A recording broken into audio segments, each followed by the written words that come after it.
मेरे प्यारे दोस्तों, स्वागत है आप सभी का इस शानदार जोरदार वीडियो में, जहां पे आपको कुछ रूल्स ऑफ इन्वेस्टिंग में बताने वाला हूं जिनका आपको हमेशा पालन करना चाहिए। एक भी स्टॉक खरीदने से पहले इन बातों का ख्याल जरूर रखिएगा। चार्ली मुंगर ने एक बात बोली थी कि जिस आदमी के पास हथौड़ा होता है उसे हर जगह सिर्फ कीले ही कीले दिखाई देती है। इन्वेस्टिंग में भी बिल्कुल सेम कॉन्सेप्ट अप्लाई होता है। जिस इंसान के पास सिर्फ एक मैथमेटिकल या मेंटल फ्रेमवर्क है उसे वही हर जगह दिखता है और वो वही हर जगह लगाता भी रहता है। लेकिन जिसके पास मल्टीपल मॉडल्स हैं तो ऐसे में वो मल्टीपल तरीकों से सोच पाता है और मिस जजमेंट की चांसेस कम रहती है। ये जो मैं आपको फ्रेमवर्क देने जा रहा हूं वो बुफे, मुंगेर और भी बहुत सारे बेस्ट से बेस्ट जितने भी रिसर्चर्स थे स्टॉक मार्केट के, उन्होंने इस पर्टिकुलर फ्रेमवर्क को अप्रूव किया है। दोस्तों, आज की इस वीडियो को अगर आपने देख लिया तो आप ये वाली जो किताब है, ये किताब बहुत बढ़िया तरीके से समझ पाएंगे। तो नमस्कार दोस्तों, मेरा नाम है सागर टुडेजा। मैं हूं एक XIAS ऑफिसर और NIS में सर्टिफाइड रिसर्च एनालिस्ट। अगर आप in depth videos, research driven content देखना पसंद करते हैं, स्टॉक मार्केट, बिजनेस और जियोपॉलिटिक्स में रुचि रखते हैं,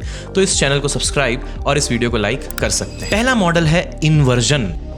नॉर्मल थिंकिंग में होता है कि मैं पैसा कहां लगाऊं, लेकिन इन्वर्जन मॉडल में होता है कि मैं पैसा कैसे बचाऊं और कैसे ना गवाऊं। ये सिंपल सा जो थिंकिंग में शिफ्ट होता है ये आपके डिसीजन मेकिंग प्रोसेस को पूरा चेंज कर देता है। नॉर्मल थिंकर्स जो होते हैं वो अपसाइड देखते हैं, अपॉर्चुनिटीज देखते हैं, लेकिन इन्वर्टेड थिंकर्स डाउनसाइड देखते हैं, रिस्क्स देखते हैं, उसका एनालिसिस करते हैं। नॉर्मल लोग सवाल करते हैं कि 5 साल में कितना ऊपर जा सकता है, लेकिन जो थिंकर्स होते हैं इस तरीके के, वो ये बोलते हैं कि 5 साल में गिरा तो ज्यादा से ज्यादा कितना गिर सकता है। अब इन्वर्जन का प्रैक्टिकल यूज बताता हूं कि हर स्टॉक को खरीदने से पहले कल्पना करें कि 3 साल के बाद ये इन्वेस्टमेंट डिजास्टर हो जाता है, तो मोस्ट लाइकली रीजन क्या हो सकता है? अगर 3 रियलिस्टिक डिजास्टर कंडीशंस सोचने के बाद भी आप कन्विक्शन रखते हैं कि मुझे तो ये स्टॉक लेना ही है, तो आप ऐसे स्टॉक में फिर इन्वेस्ट कर सकते हैं। अदरवाइज पोजीशन साइज को छोटा रखें या कंप्लीटली इस स्टॉक को स्किप करें। पोजीशन साइजिंग पे एक शानदार वीडियो मैंने ऑलरेडी बना दी है, प्लीज इस लिंक में क्लिक करके जरूर इसको देखिएगा। ये रहा उसका थंबनेल। दोस्तों, तो ये एक 15 मिनट की एक्सरसाइज आपके पोर्टफोलियो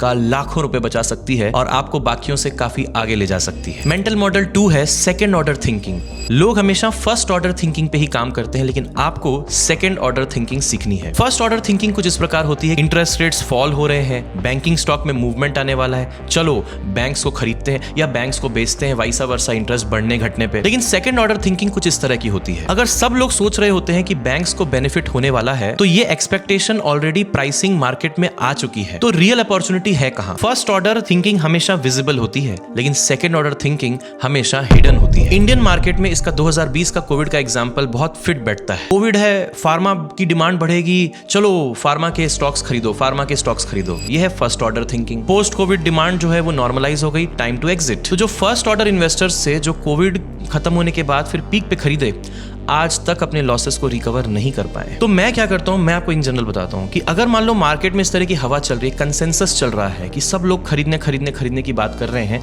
तो जब सब तक बात पहुंच चुकी है तो इसका मतलब लोगों ने खरीद तो रखा ही है, यानी कि इसकी डिस्काउंटिंग का जो पावर है वो अब खत्म हो चुका है। तो फिर रियल इन्वेस्टमेंट एज है कहां पे? क्योंकि ये तो 80% तो खत्म हो चुका है और कभी ना कभी फार्मा जो है वो डाउनफॉल करेगा, तो फिर उसके बाद क्या बढ़ सकता है? तो अगर आज कोई सेक्टर बहुत हॉट चल रहा है, कंसेंसस में चल रहा है, जैसे फॉर एग्जांपल AI, चलो मानता हूं कुछ सालों तक तो शायद रह सकता है AI का बूम, क्योंकि अभी भी एक ग्रोइंग फेज में है। सेमीकंडक्टर्स, EVs, डिफेंस, ये सब चल रहे हैं अभी क्योंकि वॉर लाइक सिचुएशन बनी हुई है। लेकिन मेरा सवाल आपसे ये है दोस्तों, सेकंड ऑर्डर क्वेश्चन है कि ये तो चलो फैक्टर्ड इन ऑलरेडी हो चुका है, ये सारे स्टॉक्स ऑलरेडी बहुत कई गुना बढ़ चुके हैं, इनका PE रेशियो मार्केट के PE से बहुत ऊपर जा चुका है। मेरा सवाल ये है कि अगर सब लोग बाय कर रहे हैं तो इन स्टॉक्स की सेलिंग कहां से होगी और फिर जो लोग सेलिंग करेंगे वो शिफ्ट किस तरह के स्टॉक्स में होंगे? अगर आप इस पे भी डिटेल्ड वीडियो चाहते हो तो मुझे बताओ, इस पे मुझे बहुत टाइम लगेगा आपको ये सिखाने में कि कैसे ये सोचा जाता है कि ये पैसा शिफ्ट कहां होगा, उसके लिए क्या क्या स्क्रीन्स देखी जाती हैं, उसके लिए ट्रेडिंग व्यू का चार्ट को कैसे पढ़ा जाता है, ये सारी चीजें पता लग जाती है। तो जरूर से कमेंट में बताइएगा अगर आप ये सीखना चाहते हैं, अगर जानना चाहते हैं। बहुत सारे स्टूडेंट्स होंगे जिनको ये मन होगा सीखने का। मैं डेफिनेटली इस कमाल की चीज को आपके साथ शेयर जरूर करूंगा, जो मैं अभी बैच 18 में भी सिखाने वाला हूं बहुत डिटेल में।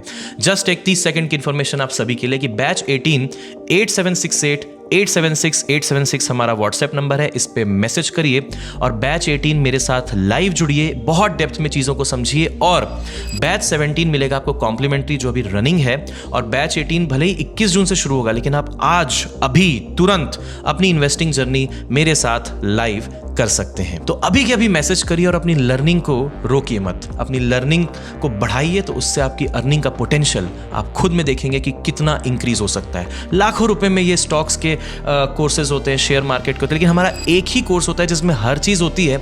ऐसा कोई दूसरा नहीं होता, कोई अपसेलिंग नहीं होती। सीधी सीधी बात है कि एक ही चीज है जिसमें हर चीज आपको सिखा दी जाएगी। चलिए आगे बढ़ते हैं दोस्तों। तीसरा मॉडल है अपॉर्चुनिटी कॉस्ट।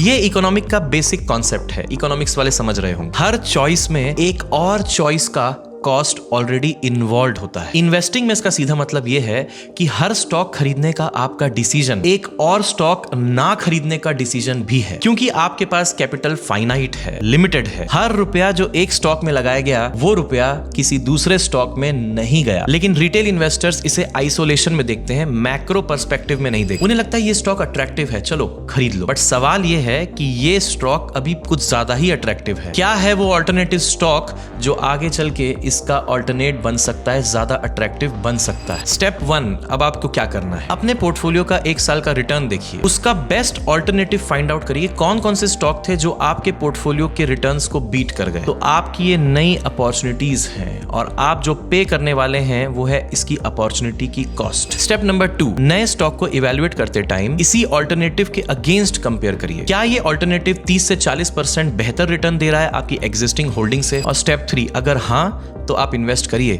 अगर नहीं तो स्किप करिए। आपके पास ऑलरेडी एक बढ़िया अपॉर्चुनिटी प्रेजेंट है। ये जो अप्रोच है ना दोस्तों, ये ऑटोमेटिक इंसान के अंदर एक डिसिप्लिन क्रिएट करती है। आप मीडियोकर अपॉर्चुनिटीज को स्किप करने लगते हैं। कैपिटल कॉन्सेंट्रेट होता है जेन्युइनली, आपका कैपिटल बढ़ता है अच्छे आइडियाज की वजह से। यही एग्जैक्टली इस किताब में भी लिखा गया है। ये किताब ऐसे पढ़ना चाहिए आपको, I will teach you to be rich. अगर आप इस किताब को डिटेल में जानना चाहते हो तो मुझे जरूर कमेंट में ये भी बताइएगा। मैं डेफिनेटली इस किताब की जो समरी है वो आपके साथ, मुझे 20-25 मिनट का समय आपको देना होगा, मैं इस पूरी किताब को आपको समझा दूंगा बड़े फटाफट, बड़े आराम से। तो दोस्तों ये जो 3 मॉडल्स, मेंटल मॉडल्स मैंने आपको बताया, प्लीज इसे लिख के रख लीजिएगा। ये रही उसकी समरी, और इस तरीके की और वीडियोस के लिए सिविल बीइंग्स को सब्सक्राइब और इस वीडियो को लाइक जरूर करिएगा, अपने दोस्तों के साथ शेयर जरूर करिएगा। और अगर आप सीखना चाहते हैं तो व्हाट्सएप आप कर सकते हैं। Thank you so much. जय हिंद, गुड डे।